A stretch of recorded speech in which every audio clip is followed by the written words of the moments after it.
Bismillahirrahmanirrahim. Assalamualaikum warahmatullahi wabarakatuh.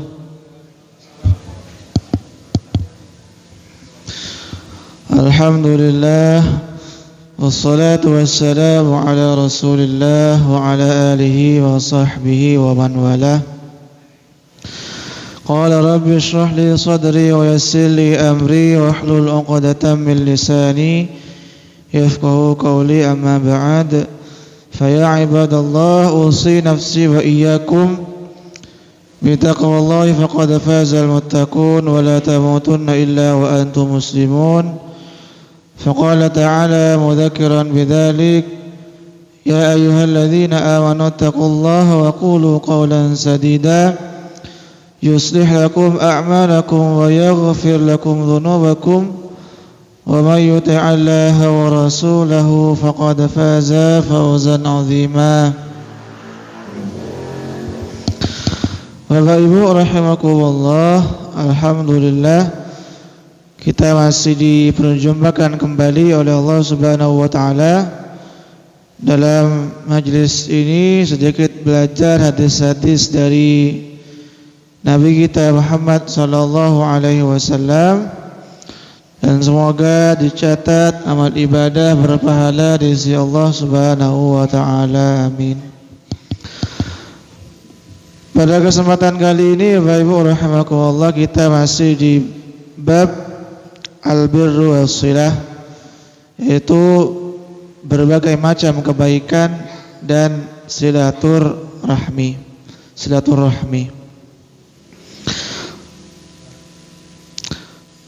Bapak Ibu rahimakumullah, kita langsung saja masuk hadis yang kelima dalam subbab ini. Wa an Anas radhiyallahu anhu 'anil Nabi sallallahu alaihi wasallam annahu qala. Dari Anas radhiyallahu anhu, dari Nabi Muhammad sallallahu alaihi wasallam, beliau bersabda, walladzi nafsi biyadihi la yu'minu 'abdun hatta yuhibbu li jarihi ma yuhibbu li nafsihi. Demi zat yang jiwaku berada dalam tangannya, berada dalam genggamannya, berada dalam kekuasaannya. Jadi Rasulullah SAW bersumpah atas nama Allah. Walladzi nafsi biyadihi, demi jiwaku yang berada dalam kekuasaan Allah Subhanahu wa ta'ala, la yu'minu 'abdun, tidaklah dikatakan beriman seorang hamba, hatta yuhibbu li jarihi, sampai dia mencintai tetangganya, ma yuhibbu li nafsihi, sebagaimana dia mencintai dirinya sendiri. Muttafaqun alaih, Bukhari Muslim. Jadi Bapak Ibu rahimakumullah, di sini Nabi kita Muhammad sallallahu alaihi wasallam menyebutkan bahwa tidak sempurna iman seorang hamba, seorang mukmin, seorang muslim, sampai dia berusaha untuk mencintai tetangganya sebagaimana dia mencintai dirinya sendiri. Kalau dalam hadis yang lain itu Nabi menyebutkan tidak sempurna iman seseorang sampai dia mencintai saudaranya sebagaimana dia mencintai dirinya sendiri. Akan tetapi Bapak Ibu rahimakumullah, dalam hadis ini lebih merujuk kepada tetangga. Jadi tidak sempurna iman seseorang sampai dia mencintai tetangganya sebagaimana dia mencintai dirinya sendiri. Ini tentunya sangat luar biasa sekali hadis ini ya Bapak Ibu rahimakumullah. Dan tentunya sangat ditopang dengan hadis-hadis yang lain berkaitan dengan berbaik berperilaku baik kepada tetangga. Banyak sekali hadis-hadisnya berkaitan dengan berperilaku baik kepada tetangga. Dan sebaliknya, orang yang berperilaku buruk terhadap tetangganya, bahkan kata Rasulullah, tidak akan masuk surga. Sebagaimana disebutkan oleh Nabi kita sallallahu alaihi wasallam, beliau menyebutkan, la yadkhulul jannata man la ya'manu jaruhu bawa'iqahu. Tidak akan masuk surga orang yang tetangganya tidak aman dari gangguan dirinya, gangguan tangannya. Jadi kata Rasulullah, al-kama qala Rasulullah, tidak akan masuk surga orang yang tetangganya tidak aman dari gangguannya. Tetangganya sering diganggu, kan? Tidak bisa tidur nyenyak karena gangguan dirinya, karena mulutnya mungkin, karena fitnah dan seterusnya. Maka orang yang seperti ini, orang yang menyakiti tetangganya, dikatakan oleh Rasulullah tidak akan masuk surga. Tentunya masuk neraka gitu ya. Karena tidak ada tempat di akhirat kecuali dua. Kalau enggak surga ya neraka. Itu udah. Bahkan Bapak Ibu rahimakumullah, satu ketika Nabi Muhammad SAW ditanya, ya Rasulullah, ada seseorang, inna fulanata yudhkaru min salatiha wa siyamihi wa sadaqatiha. Ya Rasulullah, saya punya tetangga, dia dikenal dengan salatnya yang banyak, luar biasa salat-salatnya, wa siyamiha, puasa sunnahnya juga banyak, wa sadaqatiha, dan perempuan ini, orang ini ya Rasulullah, juga dikenal dengan sedekahnya yang banyak. Ghaira an tu'adzi jiranaha bilisaniha. Tapi ya Rasulullah, dia salatnya banyak, puasanya banyak, infak, zakat, sedekahnya juga banyak, tapi ya Rasulullah, orang ini terbiasa atau selalu tu'dzi jiranaha, menyakiti tetangganya dengan lisannya.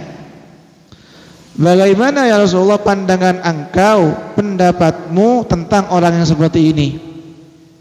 Rasulullah menjawab, hiya finnar, orang yang seperti ini neraka tempatnya.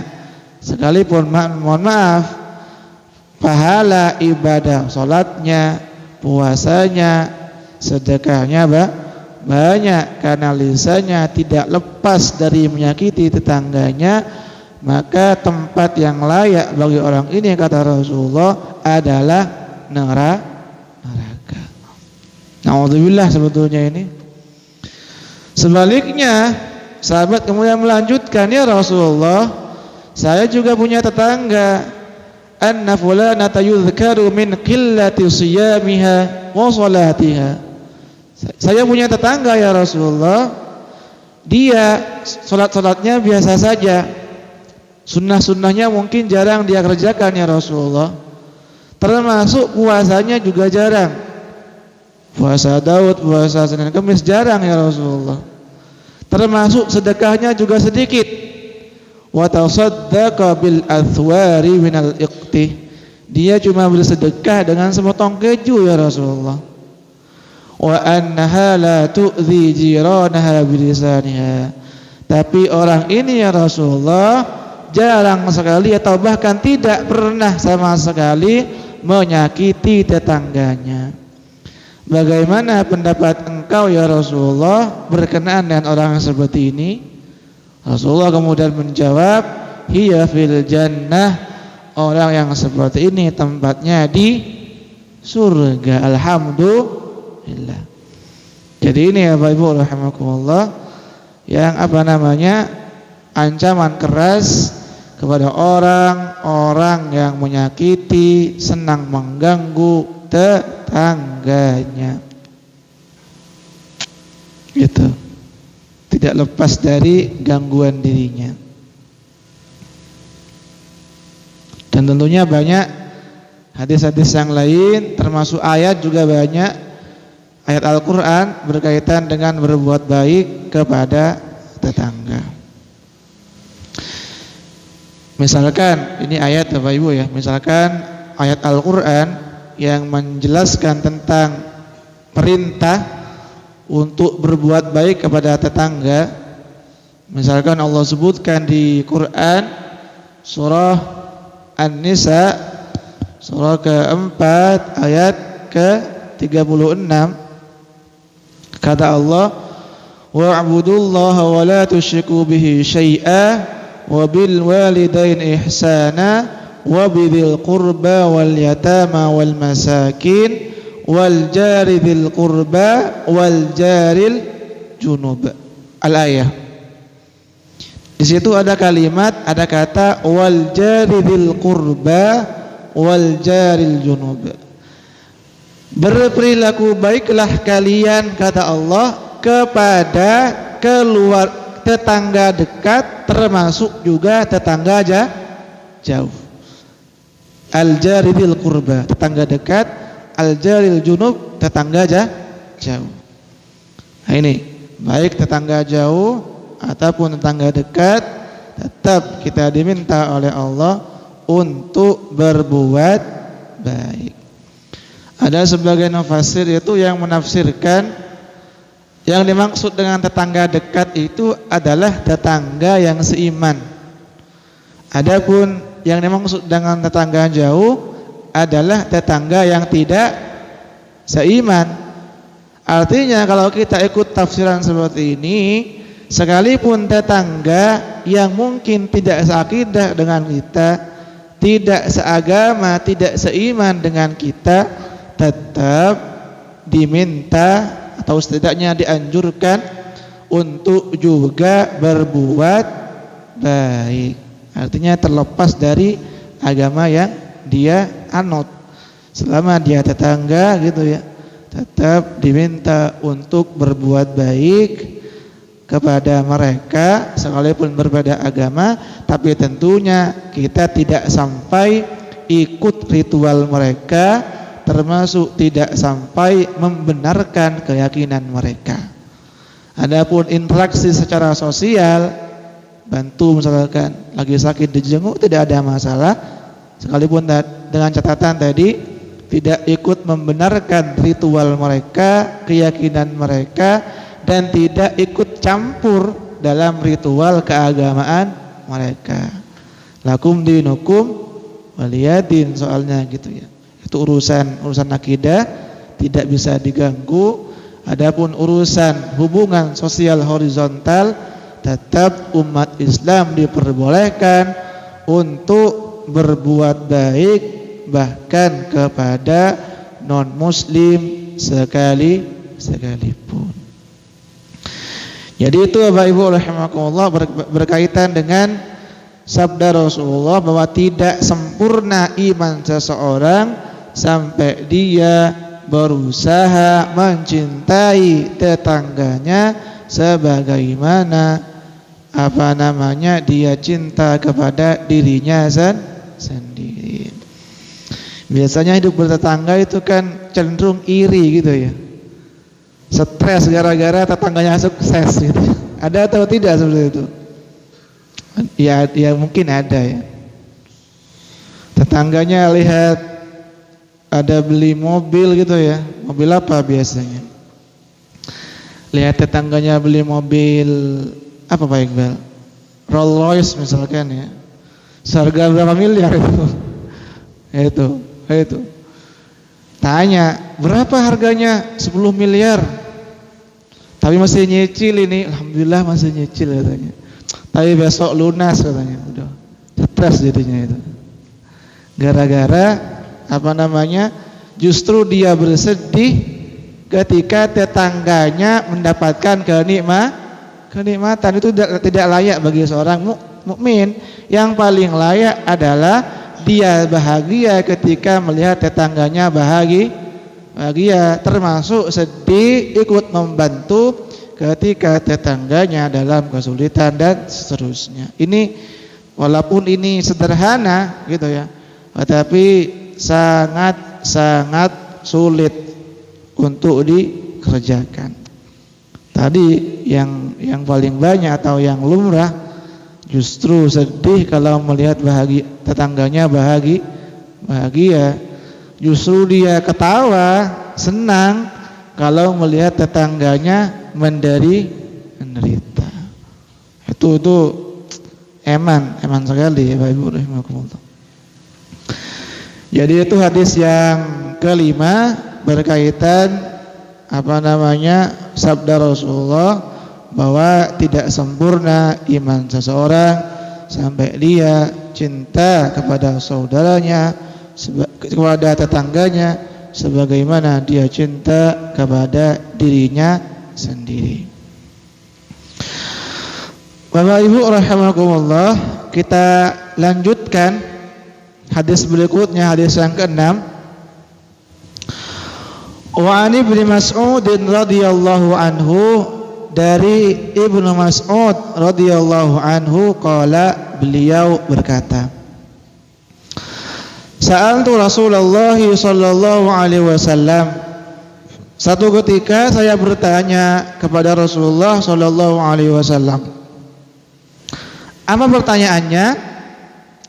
Ayu dzambi a'dzam, ya Rasulullah, dosa apa yang paling besar? Apa dosa yang paling besar ya Rasulullah? Qala, Rasulullah menjawab, an taj'ala lillahi niddan wa huwa khalaqaka, yaitu engkau menjadikan sekutu selain Allah, menyembah selain Allah, atau menyekutukan Allah, padahal Allah yang menciptakanmu, kata Rasulullah sallallahu alaihi wasallam.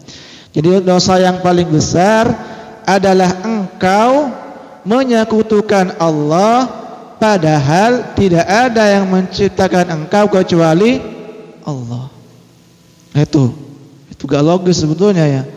Allah yang menciptakan tapi yang disembah bukan Allah. Itu gak logis sama sekali sebetulnya. Qultu tsumma ay, bertanya lagi Ibnu Mas'ud, setelah itu apa ya Rasulullah? Yang kedua adalah tsumma an taqtula waladaka khasyata an ya'kula ma'ak. Dosa yang paling besar nomor urut 2 adalah engkau membunuh anakmu karena khawatir anakmu akan makan bersamamu. Artinya takut jatuh miskin gara-gara akan membiayai anak, apalagi sekarang gitu ya. Biaya pendidikan mulai dari PAUD sudah ada biayanya sekarang itu. Ya mulai dari PAUD usia 4 tahun udah sekolah. Itu TK, habis itu SD, SMP, SMA, bahkan kuliah gitu ya, butuh biaya semua.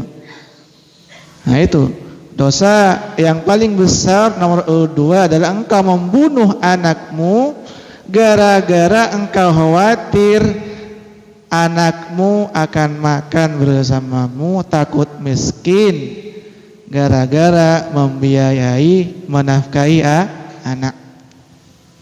Itu ada.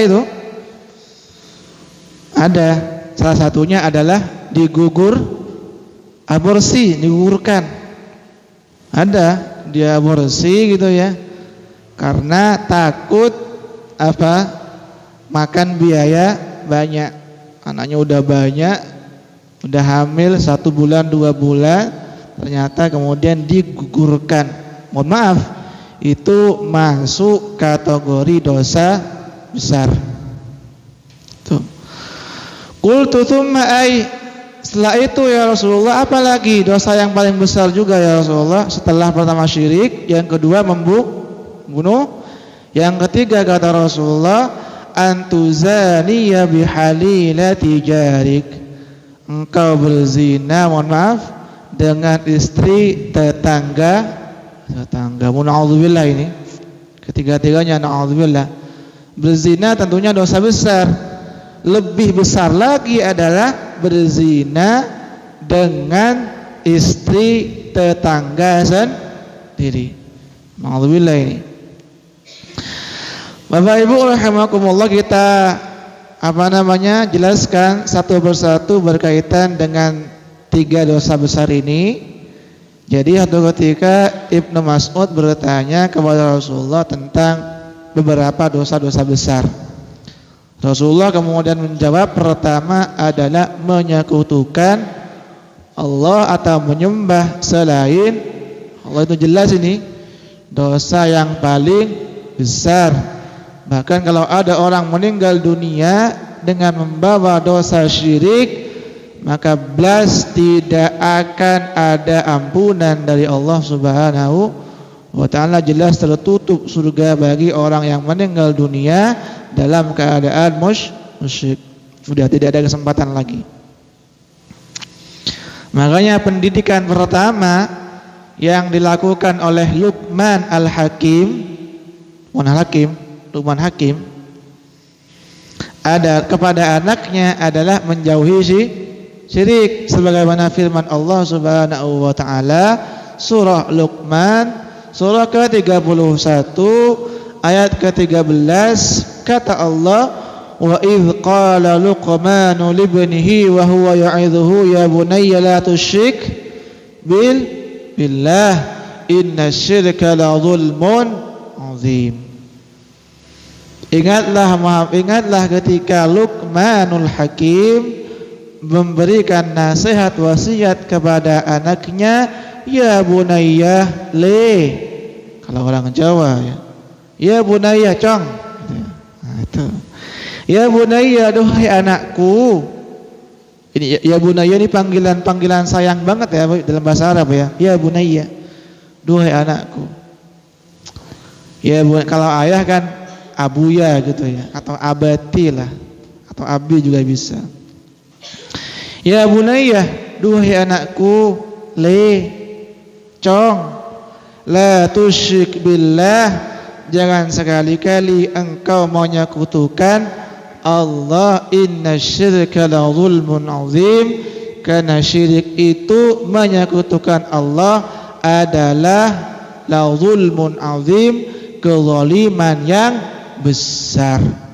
Tidak ada kezaliman yang lebih besar daripada menyekutukan Allah Subhanahu wa ta'ala. Karena Allah yang menciptakan kita, justru yang disembah adalah bukan Allah. Ini kan aneh gitu ya. Itu masuk dosa besar. Itu. Jadi pendidikan pertama dari Luqmanul Hakim kepada anak-anaknya adalah pendidikan akidah. Akidahnya dulu dibenarkan, akidahnya dimantapkan, diperkenalkan Allah Subhanahu wa ta'ala. Jadi itu. Adapun Bapak Ibu rahimakumullah, tadi kami sampaikan bahwa Allah tidak mengampuni dosa syirik. Ketika orang meninggal dunia dalam keadaan syirik, maka Allah tidak akan mengampuni orang seperti ini. Ini disebutkan di dalam Al-Qur'anul Karim, surah An-Nisa, surah ke-4 ayat 48 dan 116. Kata Allah, innallaha la yaghfiru ayyushraka bihi wa yaghfiru ma duna dzalika liman yasha. Al-ayah. Allah tidak mengampuni dosa syirik, dan Allah masih mau mengampuni dosa-dosa selain syirik kepada orang yang tentunya Allah kehendaki. Adapun dosa syirik sudah tidak ada ampunan sama sekali. Artinya Bapak Ibu rahimakumullah, ketika ada orang meninggal dunia, dia bersyahadat, mengucapkan 2 kalimat syahadat gitu ya, beriman kepada Allah dan Rasulnya, sekalipun mungkin banyak dosa-dosanya, masih ada kesempatan diampuni oleh Allah Subhanahu wa taala. Sekalipun dia meninggal dalam dosa yang begitu besar, insya Allah masih ada kesempatan masuk surga, walaupun mungkin masih nyemplung ke neraka. Akan tetapi masih ada kesempatan karena masih punya identitas gitu, masih punya 2 kalimat syahadat. Adapun orang yang sudah kafir, mohon maaf gitu ya, tidak ada kesempatan sekalipun mungkin amal sosialnya banyak. Mungkin dia membangun jembatan gitu ya, mungkin dia membangun panti asuhan, mungkin dia mendirikan universitas, mungkin dia mendirikan panti anak yatim, panti jompo dan seterusnya, tetapi mohon maaf dia gagal dari segi keimanan, maka jelas tidak ada kesempatan baginya untuk masuk surga. Nah, ini perlu dipahami. Kemudian Bapak Ibu rahimakumullah, kita masuk dosa besar berikutnya, yaitu adalah antaqtula waladak, membunuh. Membunuh itu dosa besar. Terlebih lagi membunuh anaknya hanya gara-gara takut jatuh miskin membiayai anak. Tapi ya mungkin ada. Ya ada tentunya ya. Tapi insyaallah Bapak Ibu di sini tidak seperti itu. Justru ketika punya anak berbahagia, bahkan tidak segan-segan menggelontorkan dana sekian banyak demi menafkahi anaknya, demi pendidikan anaknya. Benar Pak Iqbal ya? Benar ya? Benar gitu ya. Tidak segan-segan menggelontorkan dana sekian juta gitu ya, puluhan juta atau bahkan ratusan juta demi pendidikan anak. Dan tentunya insya Allah itu dicatat ibadah pahala, insya Allah itu pahala. Jadi yang kedua Bapak Ibu rahimakumullah, membunuh dosa besar. Dan tentunya banyak ayat-ayat dalam Al-Quran berkaitan dengan larangan membunuh anak gara-gara takut miskin. Setidaknya ada 2 ayat di Quran. Misalkan Allah sebutkan di Quran surah Al-An'am surah ke-6 ayat 151 di pertengahan ayatnya, termasuk surah Al-Isra surah ke-17 ayat ke-31, kata Allah, wala taqtulu auladakum khasyata imlaq nahnu narzuqukum wa iyyahum inna qatlahum kana khita'an kabira. Kata Allah, janganlah kalian bunuh anak-anakmu karena takut kelaparan, karena takut miskin. Kenapa kata Allah tidak harus dibunuh, dilarang dibunuh? Karena kamilah kata Allah yang memberikan rezeki kepadamu dan kepada anak-anakmu. Nah itu. Jadi kita seolah-olah kepedean gitu ya, seolah-olah anak kita tidak akan makan kalau tidak ada kita. Itu kepedean banget itu. Pede itu, kepedean keterlaluan lah. Buktinya apa? Rasulullah tidak lahir tanpa, mohon maaf, ya lahir dalam keadaan yatim. Ayahnya meninggal ketika beliau di dalam kandungan, tapi masih hidup. Itu buktinya bahwa Allah sebetulnya yang memang memberikan rezeki kepada anak itu. Sekalipun kita mati katakanlah, mohon maaf, ayahnya atau bahkan ibunya sekalipun, tetap kalau si anak memang masih ada umur panjang gitu ya, Allah juga sandingkan dengan rezekinya. Jadi tidak perlu kepedean juga gitu. Kalau enggak ada saya, nak, kamu enggak akan makan. Ya, kurang benar sebetulnya gitu ya. Jadi ya memang ayah mungkin yang berikan nafkah, tapi tentunya anak itu juga memang dijatah rezekinya oleh Allah Subhanahu wa ta'ala, tentunya lewat jalur orang tuanya. Dan tentunya banyak Bapak Ibu rahimakumullah anak yatim piatu yang tentunya masih hidup dijatah rezekinya oleh Allah Subhanahu wa ta'ala. Maka wajar kemudian Allah melarang orang tua membunuh anaknya karena takut miskin. Karena Allah yang telah menjamin rizki si orang tua dan rizki si anak. Tidak perlu khawatir. Dan tentunya Bapak Ibu rahimakumullah banyak lagi ayat-ayat yang lain berkaitan dengan larangan membunuh. Baik yang dibunuh itu adalah umat Islam ataupun orang kafir non muslim, tetap Islam melarang membunuh tanpa alasan yang jelas. Adapun alasan yang diperbolehkan untuk membunuh orang lain, setidaknya ada 3 kemarin kita bahas. Pertama adalah apa?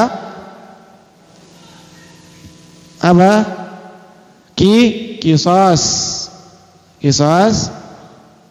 Kemudian zina muhsan, orang sudah menikah kemudian berzina. Kalau ada orang seperti itu, hukum Islam mengatakan orang ini dirajam, tentunya di negara yang menggunakan hukum Islam. Kalau tidak, tentunya tidak perlu. Seperti di Indonesia katakanlah tidak, karena mohon maaf tidak secara resmi menggunakan hukum Islam, hukum pidananya Bapak Ibu ya. Jadi hukum pidana di negeri kita ini tidak secara resmi menggunakan hukum Islam, maka orang berzina muhsan tidak dirajam. Adapun di negara-negara yang secara resmi menggunakan hukum pidana Islam, orang yang membunuh harus dibunuh. Orang berzina muhsan harus dirajam. Adapun mohon maaf, di negara kita katakanlah seperti itu, karena hukum pidana kita tidak secara resmi menggunakan hukum pidana Islam, maka ketika ada orang berzina muhsan tidak lantas kita bunuh, tidak seperti itu, gitu ya. Tidak seperti itu juga. Yang ketiga kembali orang murtad. Orang murtad juga dibunuh. Tentunya ini juga berlaku di negara yang hukumnya berhukum Islam. Adapun di negara kita tidak. Orang murtad tidak dihukum mati, gitu ya. Ya kan banyak kan artis gitu ya. Mohon maaf, pindah agama dan seterusnya. Tidak ada hukuman mati karena tentunya di negara kita hukum pidananya tidak menggunakan hukum pidana Islam. Jadi membunuh dilarang, baik yang dibunuh adalah umat Islam ataupun non muslim, tetap dilarang. Tentunya banyak sekali ayat-ayatnya ini, banyak sekali.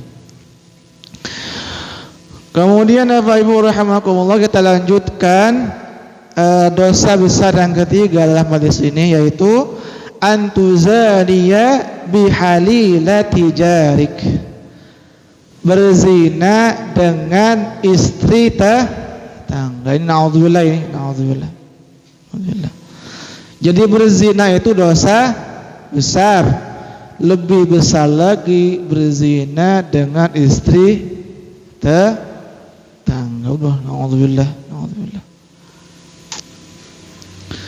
Sebagaimana firman Allah Subhanahu wa taala, "Wala taqrabuz zina innahu kana fahishatan wa sa'a sabila." Surah Al-Isra ayat 32. Tadi 31, sekarang 32.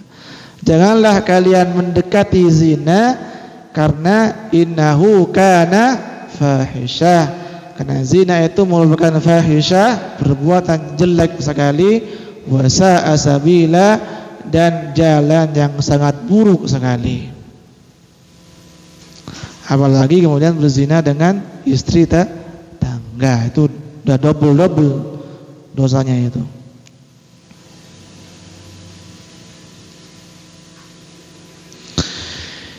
Jadi itu Bapak Ibu rahimakumullah urutan dosa-dosa besar. Pertama syirik, kemudian membunuh, kemudian berzina. Adapun memang berkaitan urutan ini ada sedikit perbedaan memang di antara para ulama. Adapun urutan pertama tidak ada perbedaan, syirik. Udah sepakat. Pertama syirik. Nomor 2 yang sampai terusnya ini ada perbedaan. Ada yang menyebut nomor urut 2 itu dosa besar adalah durhaka kepada orang tua. Ada yang menyebut seperti itu. Tapi tentunya masuk kelompok dosa-dosa besar, membunuh, durhaka, berzina, khomer dan seterusnya. Itu masuk dosa-dosa besar. Mencuri, dosa-dosa besar. Nyolong gitu ya, dosa-dosa besar. Korupsi gitu ya, itu masuk dosa besar. Jadi itu Bapak Ibu rahimakumullah yang bisa disampaikan. Semoga bermanfaat dan dicatat amal ibadah berpahala insyaallah subhanahu wa ta'ala. Kita tutup perjumpaan kita kali ini dengan kafaratul majlis. Subhanakallahumma wa bihamdika asyhadu an la ilaha illa anta astaghfiruka wa atubu ilaik. Assalamualaikum warahmatullahi wabarakatuh.